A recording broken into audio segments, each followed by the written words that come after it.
Hello, this is John Sace, host of the bi-weekly podcast, Half Truths and Whole Lies. In this episode, we will explore the explosive growth of pet care in the U.S. It now exceeds the economies of 12 separate nations. That is ridiculous. When a woman spends $20,000 on a 20-year-old cat for chemo, and the cat lives for an additional 5 days and spends none on her crack-addicted deadbeat son, that is an issue. When an elderly couple spends more money on premium dog food and amenities than on their entire health care for the year, that is crazy. The list goes on. Wagyu beef, pet hotels, pet saunas, designer clothes for dogs, emotional support humans to assist the dogs, and animal psychiatrists to diagnose depression and anxiety. Oh, whoop-de-doo. That is nuts. In this episode, we're going to explore this and other issues with my co-host. Hello, this is John Sace, host of the podcast Half Truths and Whole Lies, along with my co-host, Carl. Carl, how is my sophist brother doing? I'm awesome, John. Do you even know what sophist is? I looked it up today. No, I didn't look up sophist. It means I thought that's somebody who lays on a sofa. Well, that might be you too, but it's a clever individual always comes to the wrong conclusions. That is you. So anyway, good deal. We got to start off with some educational stuff, you know. Now you're going to have me look up sophist. Okay, so today in this episode, everyone, we're going to be looking at extreme pet care that's done in the U.S. It's kind of over the top compared to most other nations. And we're going to start off with a little discussion of a little bit about our own history as pet owners. I've had 3 dogs in my life, and all of them lived to about 15. I have no dogs now, but I've actually hastened to the end of 2 of my dogs. Some people think I personally participated in the death of 2 of my 3 dogs. The first one I put down through a vet when he had seizures. The second one I accidentally rolled over in the car when I had a baby, turned and it rolled over the back. He survived for a day. Then we had to put him down. So some people think I killed him. Third one, I would say you killed him.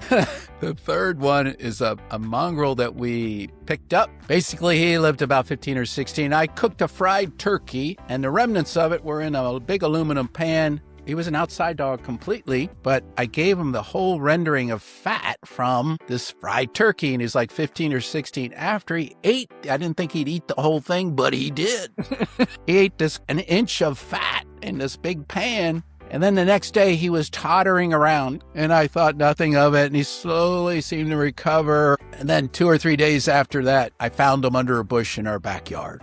But we did have a nice ceremony. This is my extreme parenting. I dug a hole in the backyard under a tree, buried him with Sean, my son, and we said some prayers over him and put a little cat thing on top, a little statue of a cat. Also, I've had one cat that I got through some relationship, and I hated that cat, and he peed everywhere. I've had everything. Now I don't have anything, so I can say what it's like not having anything. Are you happier? I think I am, because I can travel more freely. I have more time to do whatever I want. But who listens to you ramble? Who listens to me ramble? It's not Claire. It's the guys at the pickleball court. Okay. So that's kind of my super quick take on my background of pet ownership. So Carl, give me a quick version of... Quick version of me. I've had 8 dogs, 3 cats. I've never intentionally or unintentionally killed either one of them. I have put animals down once they were blind, no teeth, and limping. And that was usually between the ages of 12 and 15. Bed back there. So That's Piper. You sleep with the dogs, right? Yeah. Piper sleeps with us. Don't know Curls what up to say and about that. That doesn't move, doesn't bother us. In fact, she's getting so old now, I think it bugs her when I wake her up in the morning. Oh, you got to kick her out of the bed? Yeah, you got to give her a prod. Get up. Consider yourself an extreme pet owner before we go on? I do not consider myself. I do spoil the dogs compared to what we were raised with. I let them stay in the house, in and out. I take them on walks all the time, but that's kind of half for me, half for them. Give them treats. I give them doggy ice cream maybe once a week. It's not like regular ice cream, John. That stuff's not good for dogs. But I have to buy it at Walmart because it's cheaper there. So just to let you know, I don't spend the $5 plus at the grocery store. I wouldn't want you to think that our family cheap streak has totally left me. So anyway, I've had many dogs, and usually I've fed them all Purina dog chow their whole lives. So you seem like a good dog owner. You don't abuse your dogs. You seem to do a good job. Maybe a little extreme. Have you ever taken your dogs to like dog training? No. Which I did that multiple times. My whole agreement was I agree to take care of them and love them, but I'm not going to spend my time training them. I thought about training them. I think my daughters tried training a couple of our dogs when they were younger. You know how little kids, but it's around 10, think it's a cool thing, and then got be tired of it. It takes discipline and time. Okay, so let's they can sit and, they'll stay. They'll know those commands. So let's go over a little bit about this extreme pet care in the U.S. because it's pretty wild. We spend about $150 billion, which exceeds the GDP of multiple countries, on pet care. 70% of pet owners buy premium dog food. There's a ton of things that go around the cognitive abilities, which is interesting. A dog is about the equivalent of a 2 to 2.5-year-old infant in terms of a cognitive ability. They'll know up to maybe average 165 words, and they're emotionally tied into their pleasing their owner. A cat is a little dumber, factually, and they only tend to learn things that give them direct benefit, meaning food and shelter. When they get stressed, I learned this, dogs go to their owner. Cats go hide out.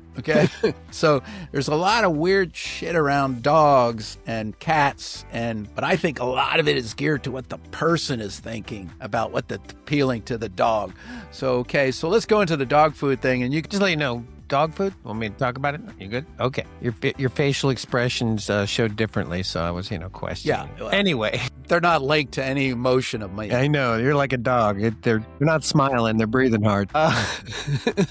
Okay, so actually I had a cat and had urinary, my last cat who got eaten by a coyote. See, you maybe I killed that cat because I didn't let him inside in time, and he took a nap in the middle of the yard, and the coyote just said, "Hey, late night hors d'oeuvre." I think we're going to get a call or AACP. No, that's what. Yes, the American ASPCA, American Society of Prevention of Cruelty to Animals. Yeah, they're going to kind of go, boy, what these two dudes. Okay, keep going. So anyway, talk about your when cat. He was having this urinary tract thing, the vet's like, oh, Hill's Science Diet urinary stuff. And like a little bag, $20 is like, 20 pounds is like $80. Expensive compared to the Purina cat chow I've been feeding him.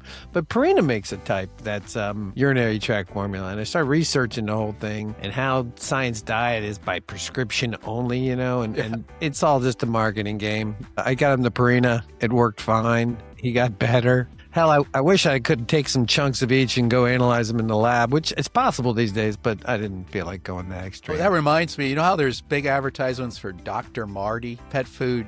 I hear it all the time. No, I don't see that one. I see Fresh Pet. And so Fresh Pet and Dr. Marty's are in the $30-something a pound range. I looked up one of the most expensive dog foods that comes from New Zealand. It was $288 for an 8-pound bag. It is apparently freeze-dried. It's freeze-dried. Freeze-dried. I looked up the New Zealand one. Maybe a skeptic. Then I start seeing in the last 5 years, maybe all these Fresh Pet, Farmer's Dog, guilt you out. Your dog will be better feeling and all this other stuff. The human So I started, that's when we came up, I started going, what the heck? When my dog's been eating Purina dog chow, it seemed to be pretty healthy and happy. Is this just guilt marketing? And you're right, John. The average from like Purina dog chow, basic Purina dog chow, the cost for like Fresh Pet and Nom Nom are like 5 times as much.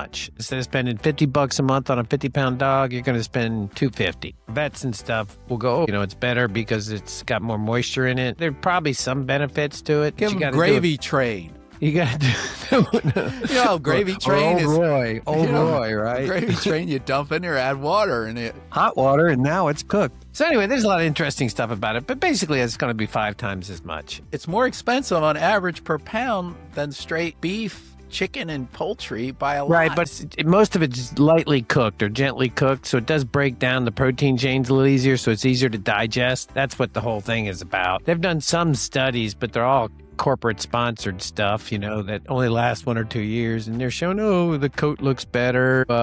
They have less fecal waste because a lot of it's a little bit better digested, I guess. So the uptake is a little better. And it's also got more water in it. So they had better hydration. I can believe all those things, even though they're company sponsored. Yeah, the bottom line, it's probably slightly better, but you could probably throw some Purina dog chow and a can of potted meat, and it would be like the equivalent, right?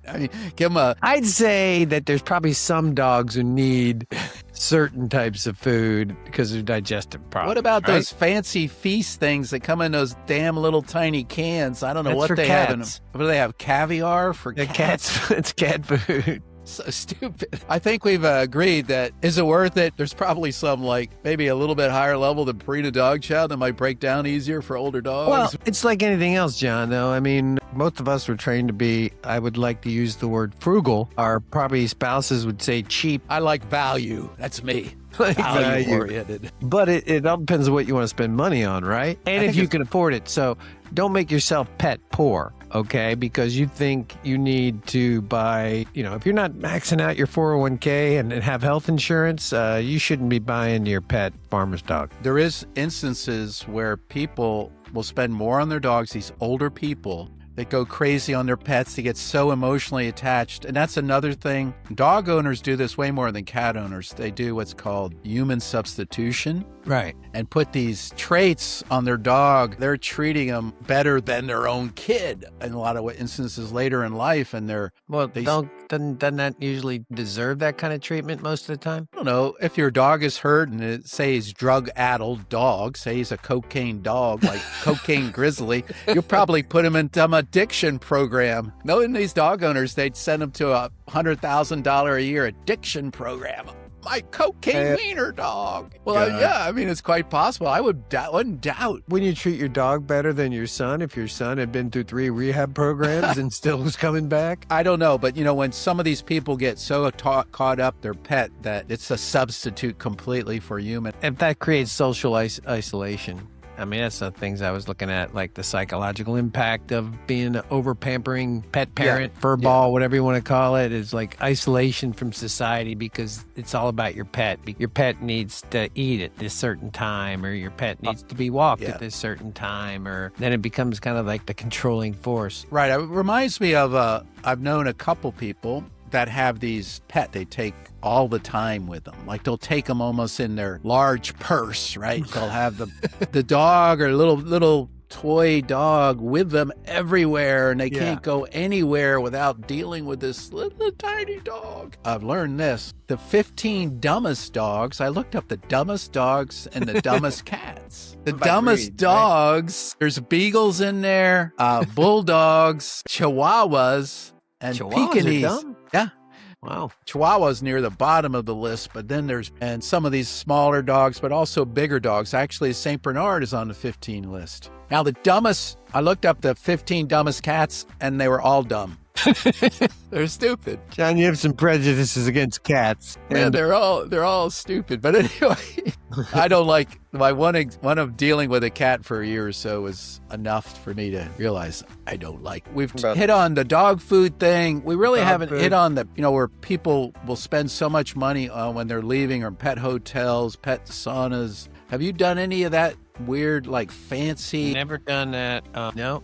Go to the vet. Make sure the shots are up to date. I do get Goose groomed because of his long hair, but so swinging into the idea of pet care and turn to the medical side, I have known one person. In reality, there was a 15-year-old cat that had cancer, and the guy said, "Well, it's not going to really live, but we can do this. We can do chemo. We can do this. We can do that." So the woman spends $10,000 at least. And then again, in about probably less than a month, it passed away. And you go, is this my idea is this extreme stuff really makes them suffer longer. And it's almost immoral to spend that much money on a pet versus okay, give your $15,000 to charity and help somebody. So there's a kind of a morality issue, and like I said before, why it doesn't make sense to me either to spend money on a 15-year-old cat. I had a 12-year-old dog He had Cushing's, which is like a retention of water. Well, the drug treatment every month was $300 and didn't guarantee anything. And I'm like, oh, okay, we'll just put him down.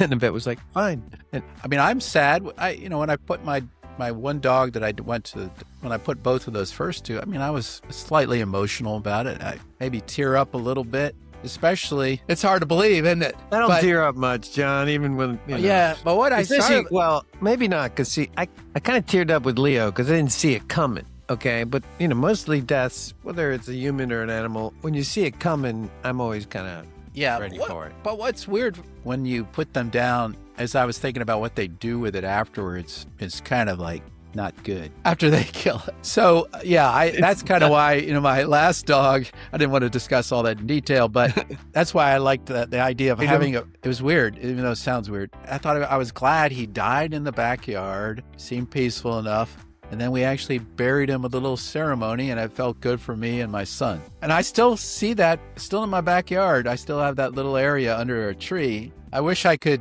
I don't think you can put your dog down and take it home. 30,000 years, they're going to dig that up and say, this society had some strange pet burial rites. Hit on most of the topics I wanted to, except the one about dogs have emotional problems, apparently. And so there's these veterinarian behavioralists. That's what they call them, not pet psychiatrists. They call them that. And they make 120 to 170,000 a year, and they're treating dogs for depression and dogs for stress problems. And I don't know, what do they treat them like? If they get mad at their master, that the dog goes pees on his leg. I don't know what they're doing. Also, I wanted to know, because this has happened enough with dogs, what is the deal with a dog humping your leg? Is that a behavior problem or just a genetic problem? No, is it like an automatic reaction to a man's leg? What is the deal with dogs humping your leg? Can you explain that to me? I know you've experienced it, Carl. Don't tell me you haven't. I don't think I've had a dog. I'm trying to think of all the male dogs. Were they all neutered? I mean, all Yeah, they're all fixed? neutered. I wonder if it's just even I've seen dogs that are neutered kind of. Have you ever had one peed on your leg because he was mad at you? Never had a dog pee on my leg because he's mad at me. I've had him snap at me. There's some dogs that are because people don't manage them right, they get really out of control with visitors. We've discussed quite a bit what we think about pet owners. Again, I think a lot of that extra stuff that you hear about people are willing to spend on is really more what person thinks would be nice for the dog. The dog couldn't care less. But my counterpoint is, you, John, may perceive somebody as over-pampering their pet. But if that somebody isn't socially isolated, like they actually use the pet to go to pet parks and stuff and meet other people and even join groups that are like all about some breed of pet, and they can afford it, I can't see it as being excessive. It's fine. Can see that. Also, I think there's an advantage to a male having a small dog when he's 22 and walking it in the park. That's how he meets all the ladies. What a cute dog. I think that's a scene from 101 Dalmatians. Anyway, no, it used to happen to me. They would say, "Oh, I love your dog, and you've got animal magnetism." And I'd go, "Yes, I do." And then I'd always introduce, and I said, "Can I have your number? And then you can help me with my dog." I need a pet sitter every once in a while, and I'm not actually going anywhere. It's better than going to bars. You get more interest than bars. So anyway, let's switch gears. We're going to have call-ins next. All right. Our first call-in, I got it from the pre-screening guy that he's an anarchist. Our first caller. I'm an anarchist. I love to go to dog pounds and release them all out into the streets. I love to do that. Free the dogs. Let the dogs out. I love that. I'm not sure it's that great for them, but I love to free dogs. And, I love my dog, and the only way I can be an anarchist is I inherited a lot of money from my capitalist dad, and I love to give premium dog food to my wiener dog. So what I found is I've taste tested all of these premium foods with my dog, and there's this New Zealand canine stuff is $288 for a 10-pound bag. So I'm spending my money on fancy dog food. I've tried them all myself. So I taste test them along with my dog.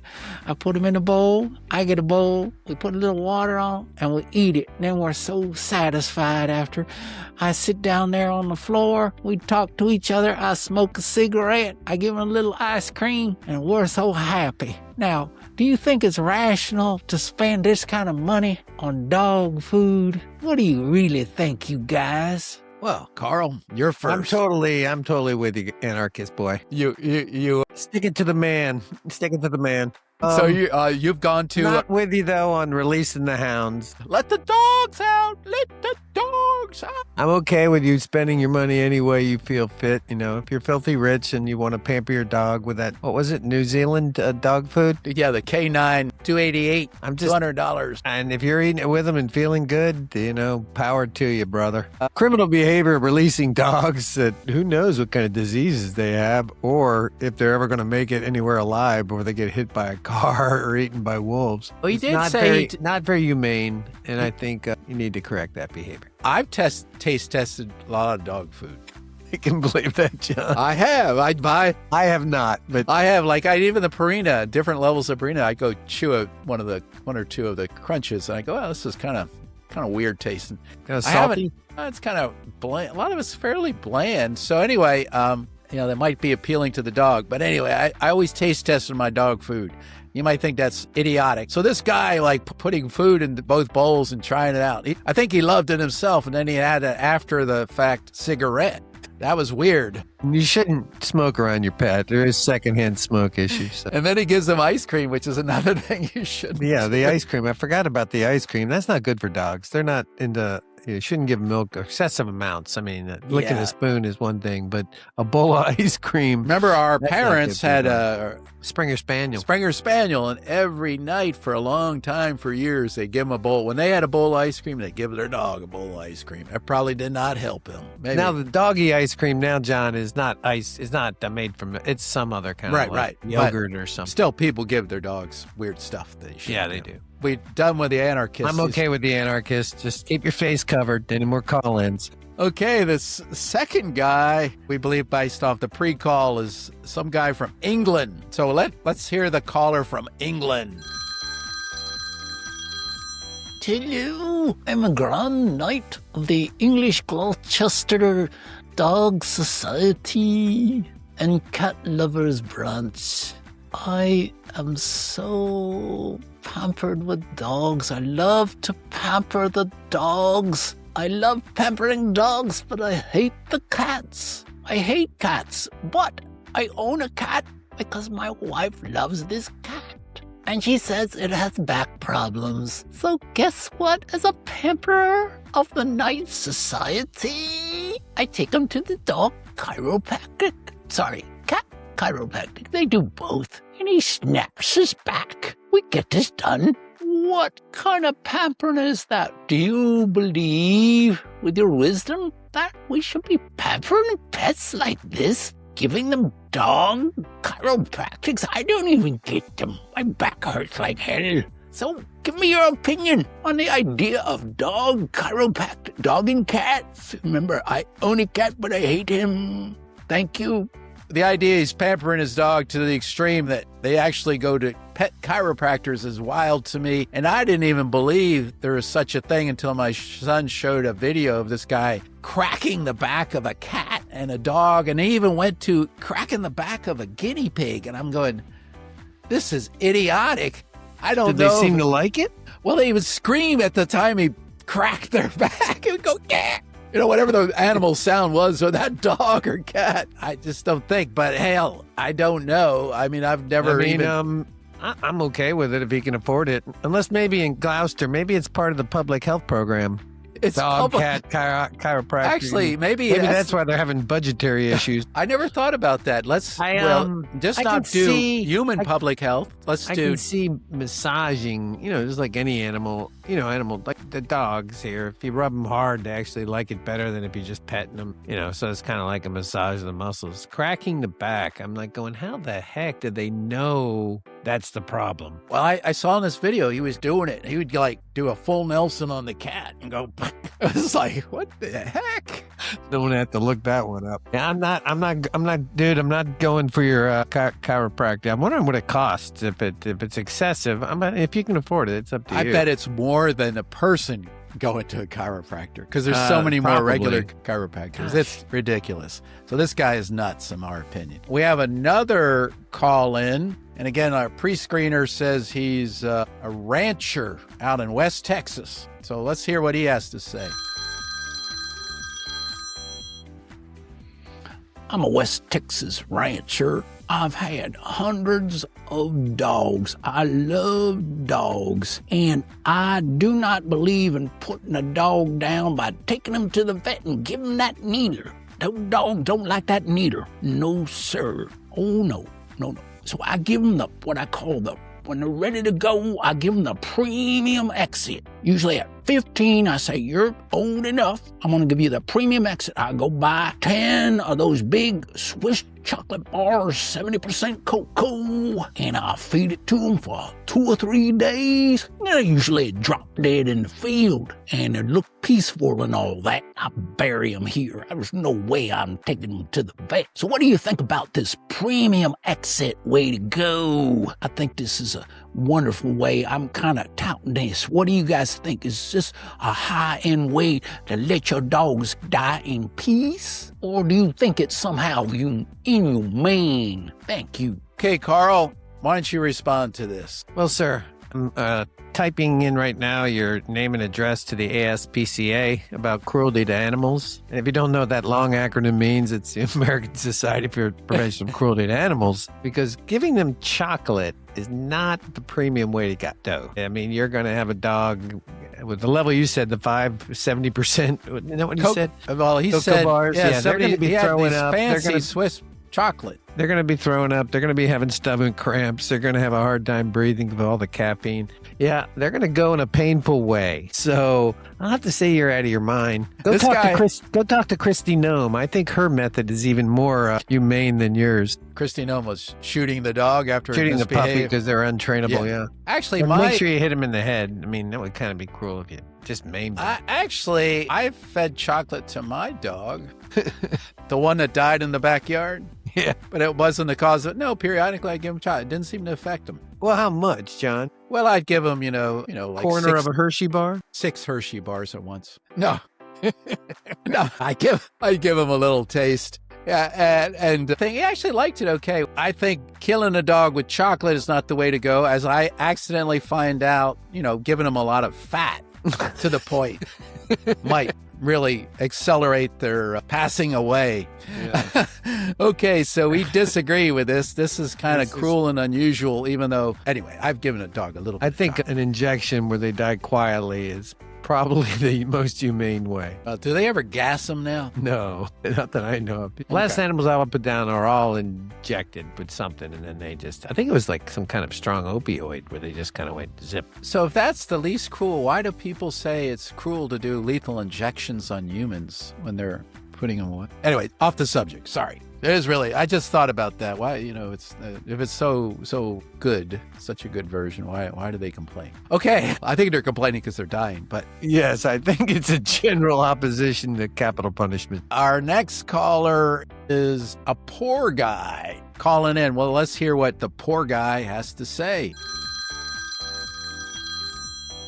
I'm a poor guy, and I love McDonald's. I eat there a lot. I love McDonald's. I'm kind of alone, but I love to pamper my dog. My dog is my best friend. And I have this nice mattress and these clean sheets, and I let him sleep with me.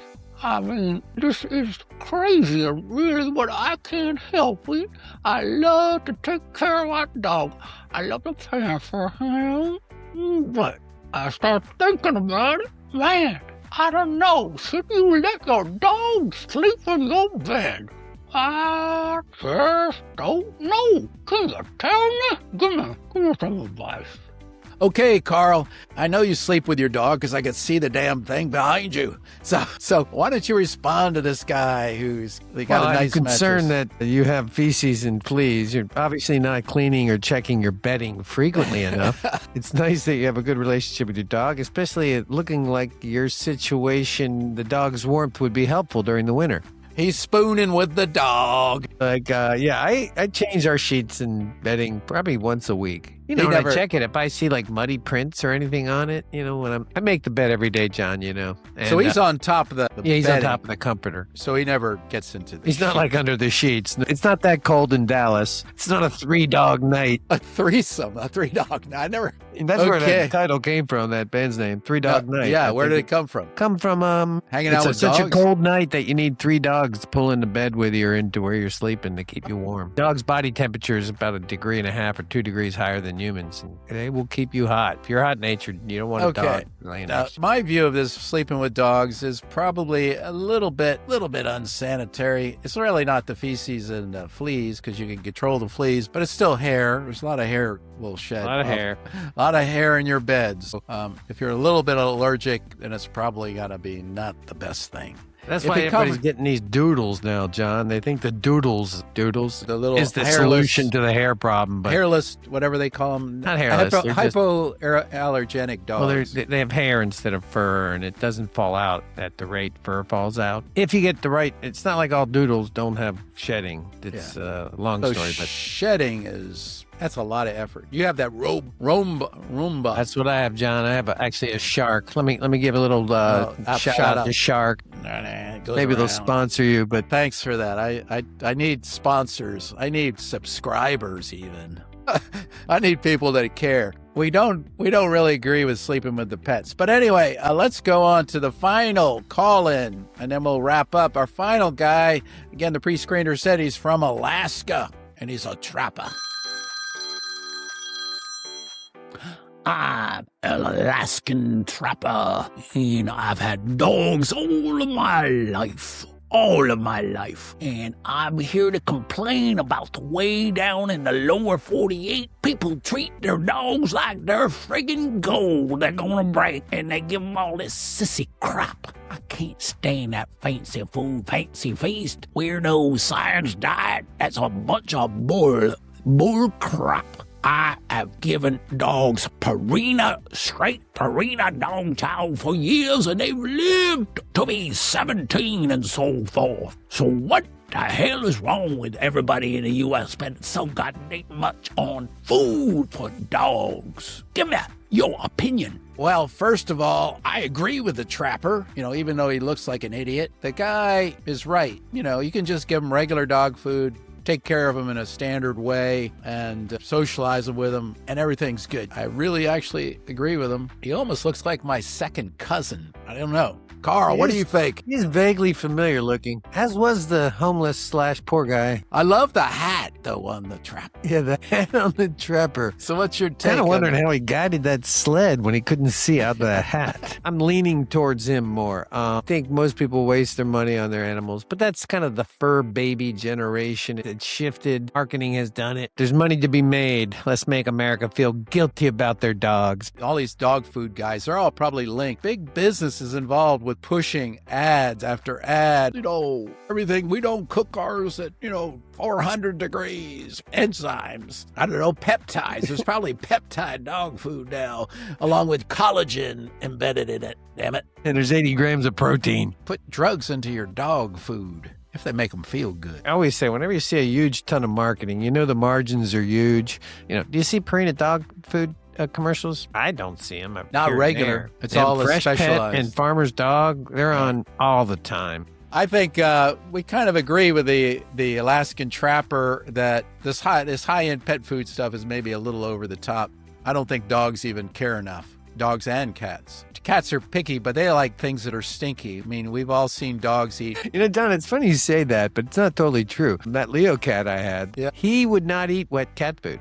He would only eat dry kibble, but he loved his dry kibble. And remember, dogs, switching to dogs, they sometimes eat poop and grass. So they must not be too picky. Maybe we should market a dog food that tastes like shit. The poopin' grass blend. It looks like it. Our marketing would be keep your dog from eating his own shit by eating this. And instead of having little pellets, it's Big long pellets, like big Baby logs. Ruth. Like Baby Ruth. But no chocolate. Yeah, no chocolate. We don't want Only to a feed little dog bit. chocolate. Okay, with that, we're both going to give our take. Yes, the pet pampering business has got a little out of control. But like in any other business or any other market, if there's money to be made and the margins are good, people are going to sell the stuff and then people are going to buy it. So I don't think it's a problem. I think it can be but I think it can be an individual problem. Quit pampering your pet, give them a doggy ice cream once a week and a couple of dog bones and a bunch of Purina. My take is I right now prefer not having any pets. So that's been helpful to me because I could do what the hell I want. If I was back to having pets, I think I was never excessive. I spoiled them in certain ways, I'm sure. Like 5 pounds of rendered fat. I'd give them some interesting food that they liked. Apparently, it wasn't a good idea. But I do think it's gone way too much. You could be spending that money elsewhere. And I do think this is more of an issue as people get older, honest, where there's a lot of senior people that almost get too kind of emotionally tied to their pets and start going a little bit way overboard. I think because anybody could spend over the top amounts of money. That's my take, whether you like it or not. I would like to thank my co-host and all of my listeners. You are the reason I do this. I also love to do it. Anyway, please subscribe and look out for the next bi-weekly episode of Half Truths and Whole Lies. And as we all know, we look for the truths behind all of the lies.